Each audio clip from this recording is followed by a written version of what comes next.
This is our Sunday, right? It's Friday. It's Friday, so we still have 2 more days. No, we have 1 more day here. Tomorrow's Saturday. All right, so that's what it looks like. When the boys travel, we're all trashy, nasty niggas. Is that Christian? Is that William? Is that Kiki? This is how we keep our room clean. We're gonna head to Universal. Hopefully it turns out lit. The ones that predict the future.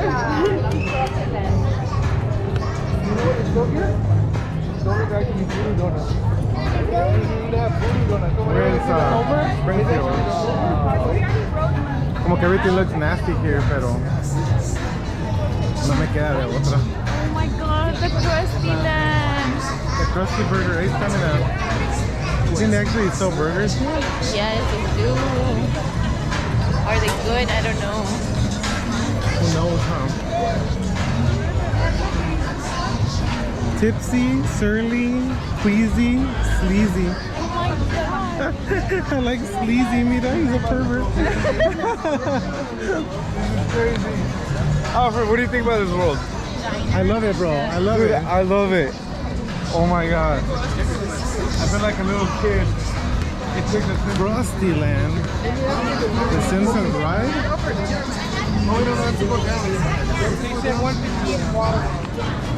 Yo, I feel like I lost something already. You got 30 seconds. You gotta go for 11 for the Chicago Bears. The quick eat mart. Crusty land. I kind of want a picture right there with It's the Homer, mira. You're ready. I see you, sir.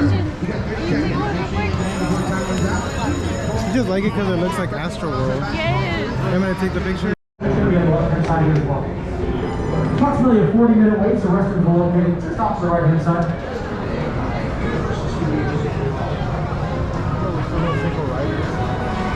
Save the whole 70 minutes. Okay. Universal. They created the town square in How the Grinch Stole Christmas, and they also built the visitor center for the original Jurassic Park on the outside, which is so cool because on the other side of the street, it looks like a big cement wall, but this is actually part of the Jurassic World river ride. And Universal is the only place in the entire world you can do a ride right next door to where they filmed scenes for the movie that inspired the whole franchise. How cool is that? That's because we're the only theme park connected to a real working film and television studio. Now here at Universal we have about 28 different sound stages, and that could be 28 different productions. It was filmed out in the jungle somewhere, but it wasn't. It was filmed inside that sound stage because it required so many technical units at one time. Stunt work, things like that are a little easier to do inside of a sound stage. Movie making is all about control. You want all the right control so the elements come together for the perfect shot that that director wants. This area that we're driving down now is called Sitcom Row. That's because the sound stages on the right have been used in classic and iconic situation comedies like The Jeffersons, Different Strokes, and One Day at a Time, and they are still being used for very funny shows to this day. Good Girls was recently filming inside stage 43, starring Christine Clemson, Bella, and other women. Before they did, there was a show called Mr. Mayor, starring Ted Danson, and before that, Ted Danson was actually filming another TV show in those sound stages called Limited Place, all 4 seasons inside those 2 sound stages. Now the sound stages are very big buildings, but right now we're going to take a look at a few buildings that are a little smaller. On your left-hand side you can see these buildings that kind of look like houses. These are our production bungalows. In the 1930s, 40s, and 50s, these were used as dressing rooms to some of the top stars like Rock Hudson, Doris Day, Jimmy Stewart, Tony Curtis, even Lucille Ball had a bungalow here at Universal Studios. Nowadays, they're used more as offices for some of the top writers, directors, and producers working in the industry. If you're a fan of La La Land, Legally Blonde, or Scott Pilgrim vs. the World, those are all produced by Mark Platt Productions. Their office is tucked in between the trees there. Also coming up is Bungalow 5195. This one has a small white logo, and that silhouette on the front, that's Sir Alfred Hitchcock, because that was his office for many decades when he was working here in Psycho, Vertigo, Rear Window, and also the television show Alfred Hitchcock Presents. Now, a brand new television show was recently filming inside stages 22 and 23 on your left. It's a show called Kenan. That name comes from its star, Kenan Thompson, who you might know from Saturday Night Live, or if you're like me, you know him from Kenan and Kel and all that. He was recently nominated. The nominations for the Emmys just came out. He received a nomination for Kenan and also for his performances on Saturday Night Live. Now, these two sound stages are really awesome. They've filmed lots of productions like America's Got Talent, World of Dance, and the very first production of Kenan Inside was Gyrosphere Live back on December 7th of 2016.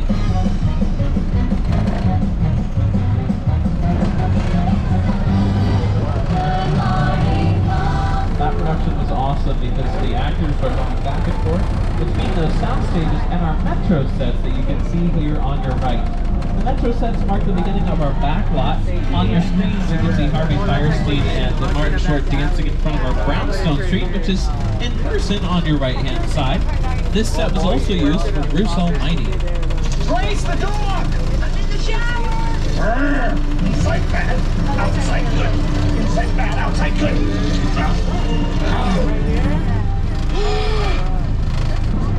Oh, you're done now. B-E-A-U. Bruce Almighty also used this area for a big riot scene. However, if you're like me and you're a big fan of Back to the Future, you're going to recognize these sets as the town square of Hill Valley, California, from Back to the Future and Back to the Future Part 2. That is the original clock tower. It might look a little different, and that's because it became a real big star after the Back to the Future films. In fact, it became so recognizable that we couldn't really use it anymore. That's the thing, these sets are used all the time. We film so many different productions on them, and if a set becomes too recognizable, we do have to change it a little bit. So they added that brick wall in the front, but those 4 original columns from Back to the Future is still back there. So if we ever needed to take the brick wall down, we could. Now, this area has played many different places. It was the town of Kingston Falls in the film Gremlins, just the year before Back to the Future came out. It was also Australia in Saving Mr. Banks. It represents sort of a small town, but right now we're heading into the Big Apple. Welcome to New York Street. You'll notice that it says, "Hi, Luke." Luke's over there. Hi, Luke. The streets are about twice as, the buildings are about twice as big as the sets in Courthouse Square, about 50 feet tall on this street to really emulate the Big Apple. And I know somebody who is familiar with New York because that's where he filmed The Tonight Show. Hey everyone, welcome to New York! I got my start right here in New York on Saturday Night Live. This is actually my old neighborhood. Once got mugged over there. An old woman. Tough lady. This is my favorite hot dog guy. Hey buddy, how's it going? Remember me? No. Just like old times. Gotta love New York City. Hey! I'm walking here! I'm walking here! Hey, it's cool guys. I was just, just walking there. So it's not exactly New York, but a lot of times when you see New York in the movies, it was shot right here on the Universal Metro sets. If you can make it here, you can make it anywhere. Even if you make it here on the Universal lot.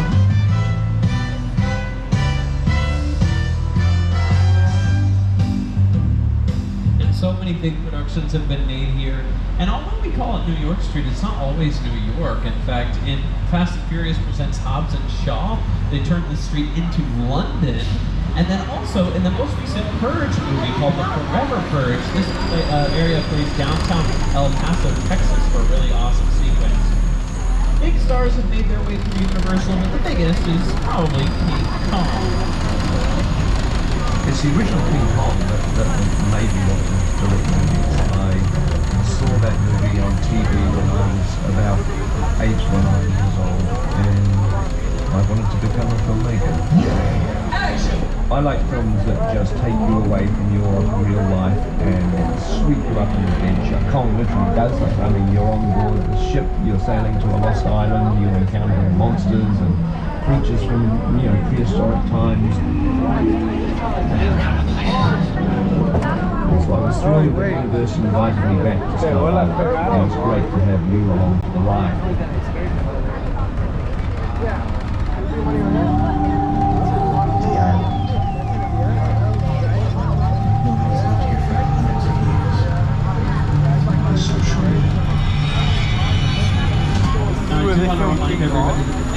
seated at all times and hold on tight to those personal belongings like phones and cameras. It is going to get a little bumpy as we head even deeper into the jungles of Skull Island.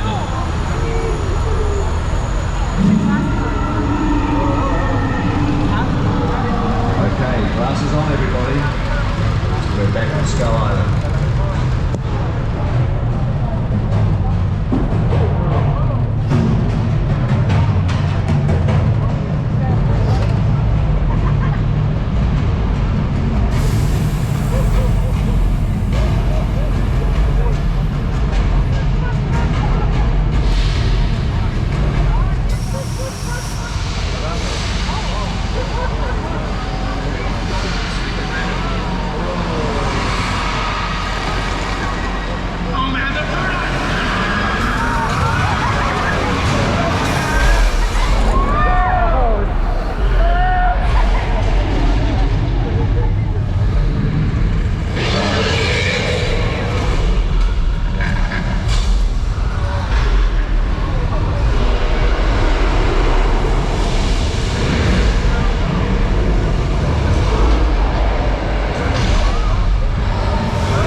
Feel free to take those 3D glasses off. We are back outside where we were.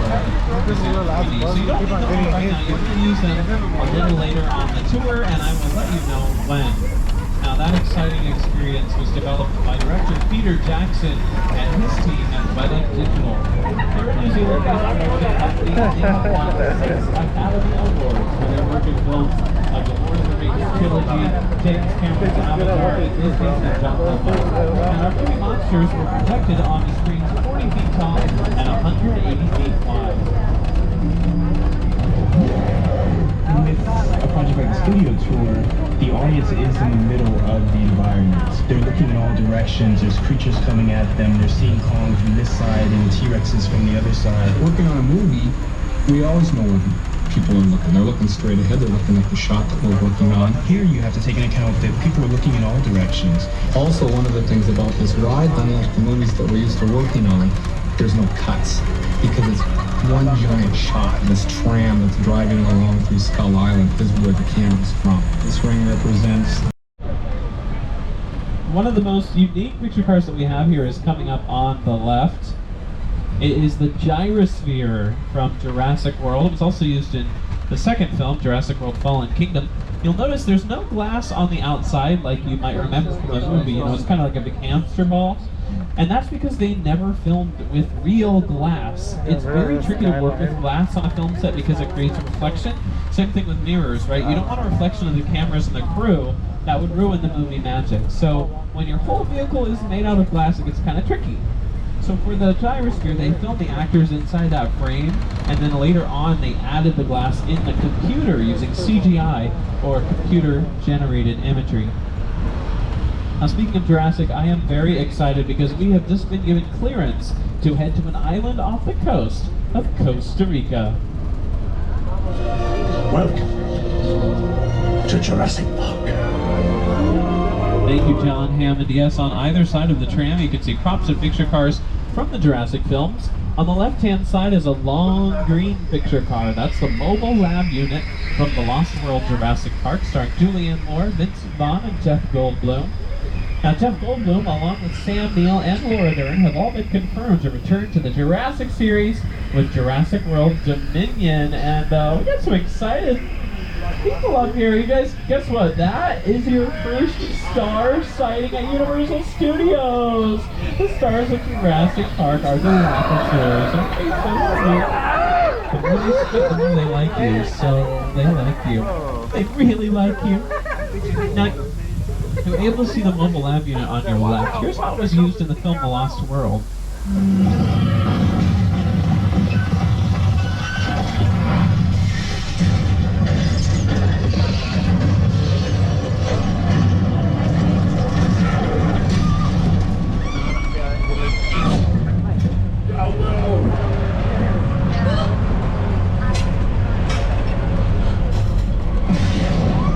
There are lots of really cool special effects in the sequence. One that you probably wouldn't think about right off the bat is all of the rain. Anytime you see weather on screen, wind, snow, rain, it has to be created because we can't schedule our productions around what the weather's going to do. So that's exactly what we're going to do right now. We're going to create a little weather effect. First, we'll start with some thunder and a little lightning just to set the scene. Movies are all about tone, so we want to make sure we set the right one. Then, of course, we'll layer in this rain. The rain effect is achieved using a very high-tech system called a sprinkler system. Yeah, we just put those way up high in the sky, shoots the water up, gravity brings it back down. It's pretty simple, but it's also very effective. We use it all the time in movies and TV shows and music videos as well. But, you know, we don't talk about the movies, so I don't think we should settle for a nice plastic sun shower like we have right now. We gotta raise the stakes. We're gonna elevate the action, and we're gonna promote this to a natural disaster. Watch out, everybody!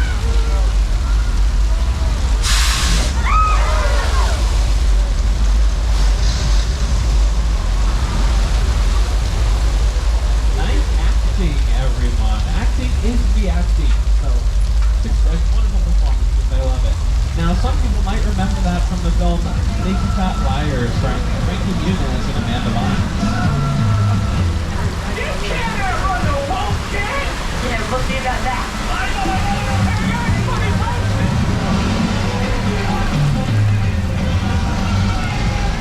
Poor Paul Giamatti. Now, these old Mexico sets aren't always Mexico. In fact, they were the island of Tortuga, Pirates of the Caribbean, Curse of the Black Pearl. Right now we're leaving old Mexico and heading into the Old West. Welcome to 6 Points, Texas. The name 6 Points comes from the 6 different streets that intersect along the way. On your left-hand side you'll see a saloon with blue railings and orange curtains. You can even peek inside the front doors. This can be seen in Quentin Tarantino's newest film, Once Upon a Time in Hollywood, starring Leonardo DiCaprio and Brad Pitt. Not just that saloon, but the entire street. They do some really cool, pretty intense scenes along this way, and it's just neat to see it in a really big new movie that was nominated for Oscars and things like that. Because these sets are some of the oldest ones here at Universal. They've been around for a long time. Really classic Western productions have used them, like Wagon Train and Destry Rides Again, and on stars like John Wayne, Jimmy Stewart, Audie Murphy. And all of our sets have to be dressed, just like actors wear costumes. The sets get dressed up for every new production that moves in. One thing that's a little unique about 6 Points is they have to dress the ground. The asphalt, not really Old West, so they bring in literally truckloads of dirt to make it feel like a dusty, dirty street. Now we are approximately at the halfway mark, so I just want to remind everybody to stay seated during the entire tour. The studio is private property, and if you drop your phone or just can't wait to use the restroom, pull the red cord to get my attention, and I will be back to assist you to remain seated on the tram. Now we're doing a lot of traveling here on the Universal backlot. We've been to the big city and the Old West. Right now we're passing by the Amazon River. This beautiful lake on your left is called Park Lake, but in the classic 1950s monster movie, The Creature from the Black Lagoon, they were boating up and down this one little lake, although they made it look like it was a river by just kind of resetting, you know, every time that they were filming. It was kind of funny. We're also going to make our way into Little Europe, so we're traveling ahead. These next sets are called Little Europe because they could play Spain, France, or Germany, and all you have to do is change the languages on the storefront signs. But if you're a fan of The Good Place, you might recognize these sets as The Good Place. You, Eleanor Shellstrom, are dead. Cool. This location, the afterlife, come on. I have never ever seen this. You're in the good place. I'm not supposed to be here. I can't risk going to the bad place. Maybe it's not all that bad. Hi there. How can I help you? What is the bad place like? Well, it doesn't sound awesome. Much of the set dressing from The Good Place has been left over, so it still really looks like when they were filming here, which is pretty cool because it's been a few years since that final season. But these sets are very versatile. You know, this place wasn't always so good. This area is where the classic Universal monsters of the 1930s and 40s got their start. These sets were places like Germany, Transylvania, Cairo, and movies like Frankenstein, Dracula, the Wolfman, the Invisible Man, and the Mummy. This area on the right is called the Court of Miracles. That name comes from The Hunchback of Notre Dame, which was made in 1923. But it can also prominently be seen in a very different production, Cinderella, starring Brandy and Whitney Houston. That whole television musical was filmed out here in Little Europe, and she's not the only princess to make her way through our Little Europe sets. Mia Thermopolis has also been found in Little Europe. This area was Genovia in The Princess Diaries 2, A Royal Engagement. As we come around the corner, there's a little plaza kind of on the right-hand side. Very orange color right now. That plaza was in Pirates of the Caribbean Dead Man's Chest, but what's cool is they made it look like it was an interior set. So when we're describing sets, we don't use outside and inside because sometimes we are filming a set that is an exterior, an outdoor set, but it's inside of a soundstage. And so for Pirates of the Caribbean, they did the opposite of that. That is an exterior set, right? It's outside, it's a plaza, it's out here on the back lot. But for Pirates of the Caribbean, they made it look like it was the inside of a saloon on the island of Tortuga, and they had this big sword fight with Norrington and Jack Sparrow, which is really cool. Now it looks like we just got access to a hot set, which is pretty cool inside of this soundstage.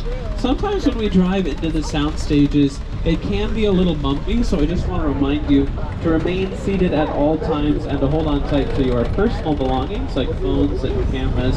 We don't want to lose anything in here while we're looking at this set. This is a set for a very big upcoming disaster movie where everything goes wrong. Luckily they're not filming right now, so we're able to come inside, take a little look around. On your left-hand side, you'll see elements of production like light rigs and cameras and chairs.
Congratulations, everyone. You did it. You survived 15.3 earthquake on the Richter scale. I don't know how you're feeling, but I'm in shock.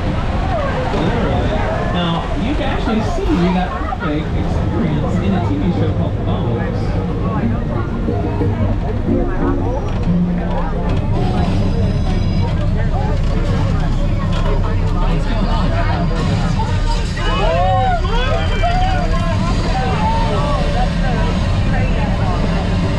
That experience was inspired by the classic disaster movies of the 1970s, including a film called Earthquake, which was released in 1974.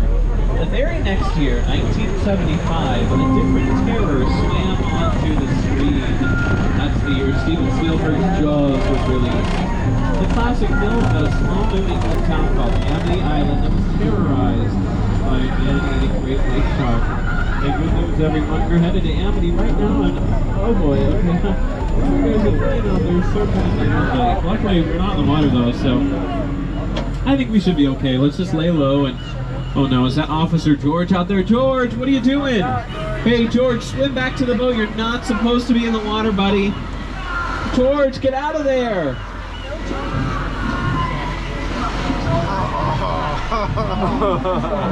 Oh, looks like you were a little too curious, George.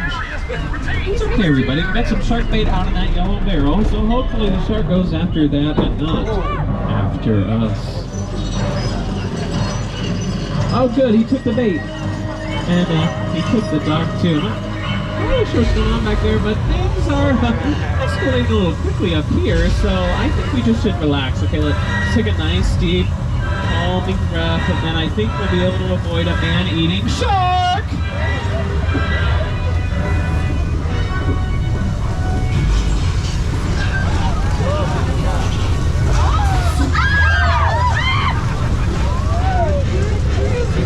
How about a nice big round of applause for our mechanical shark, Bruce? Yes, his name is Bruce. They named him after Steven Spielberg's lawyer. Isn't that sweet? Now, our mechanical shark Bruce works very well each and every day here at Universal Studios, but the shark from the film, not quite the same story. That's a much maligned shark. The shark was frustrating. It didn't really work all the time. It didn't work hardly at all. Wherever you were on the island, you could hear the radio waves. They were always saying, "The shark is not working." Repeat, "The shark is not working." We just waited around. We just waited and waited and waited. The shark worked well enough. For a while there, I had the biggest of all time. So I really owe the shark a lot.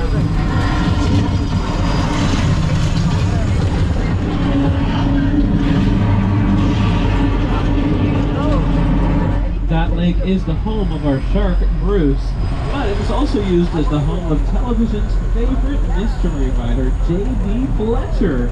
That's right, that little lake was turned into the port of Cabin Cove, Maine, home to Jessica Fletcher, played by the wonderful Angela Lansbury on Murder, She Wrote.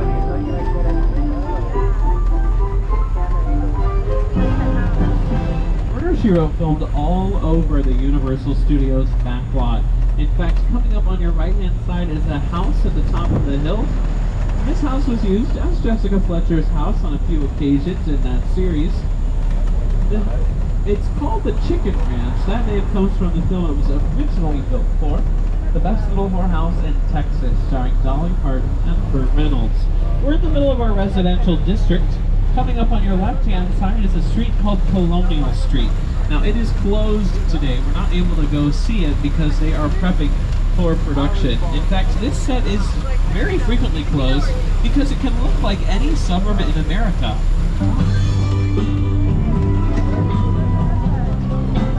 It comes in handy not just for movies and TV shows, but commercials. They love to film back there.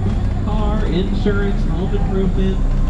In an insurance or a home improvement commercial, they might even take parts of the house away or change where the garage is or make the color look different, even make it look like, that roof is caved in if it's an insurance commercial. Universal Studios gives the filmmakers a lot of freedom because they can really make this set any way they want it to be for filming. Now, this area is not really a set, but we do film here still. We use every corner of the Universal Studios lot. This area is called Wilderness Road, or the trees. And if a character is going for a hike or a camping trip, this is a perfect place to film that.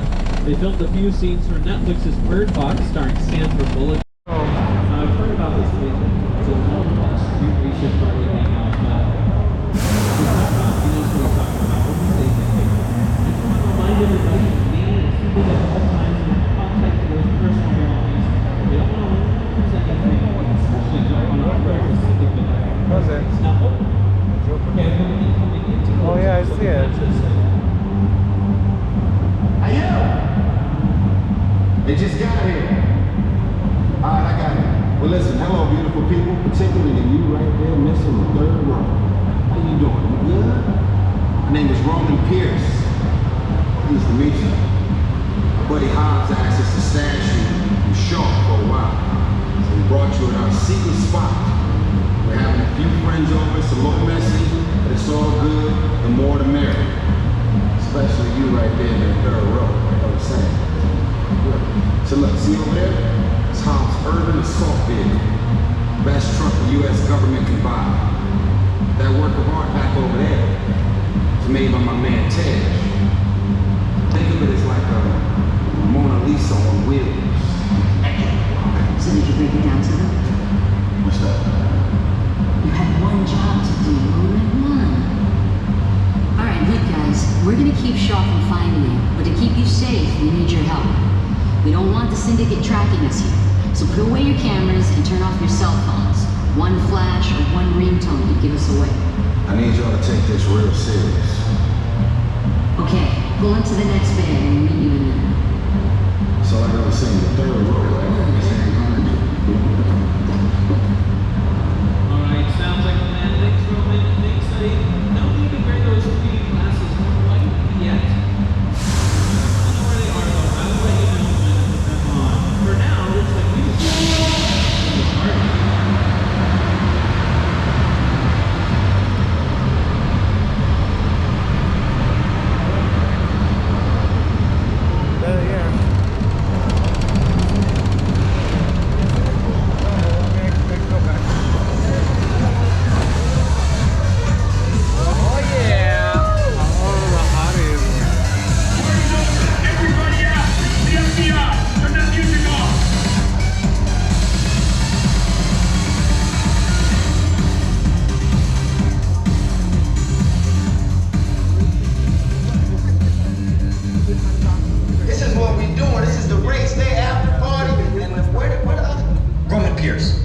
FBI, don't move.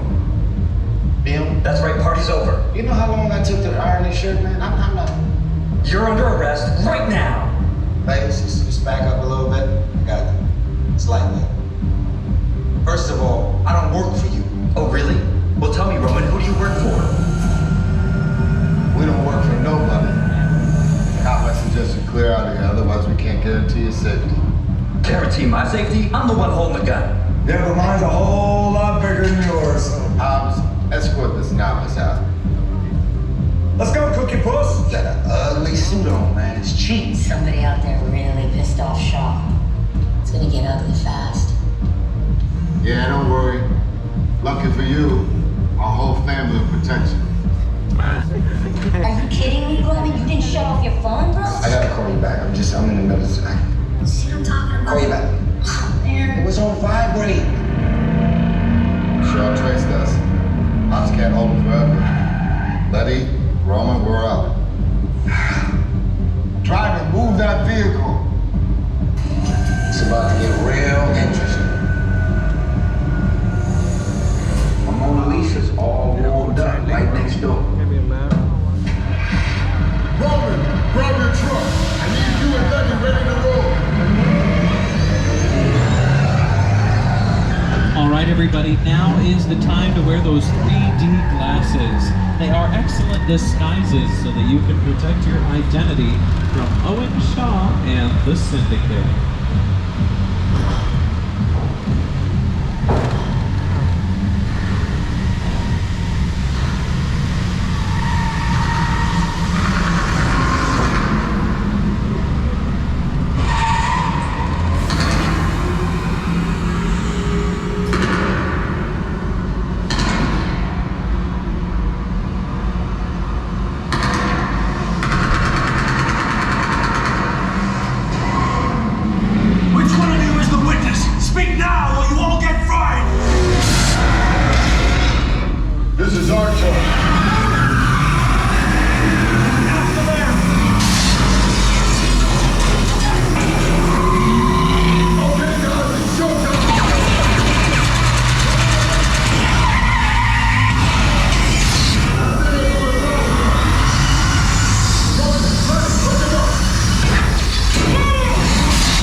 this and you can resume breathing.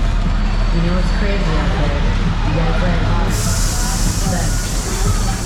Now my Mona Lisa got messed up a little bit, but it's all good. We got through it. Y'all held us down. Appreciate it. They say the bigger the family, the stronger it is. You guys did good out there. And you're welcome to join our crew anytime. Oh yeah, thanks Don, that is quite the honor. Now The Fast and the Furious is just one of the thousands of motion pictures that have been brought to life here at Universal, and today we've been able to go behind the scenes and explore so many. That does bring us to the end. Bacon. No!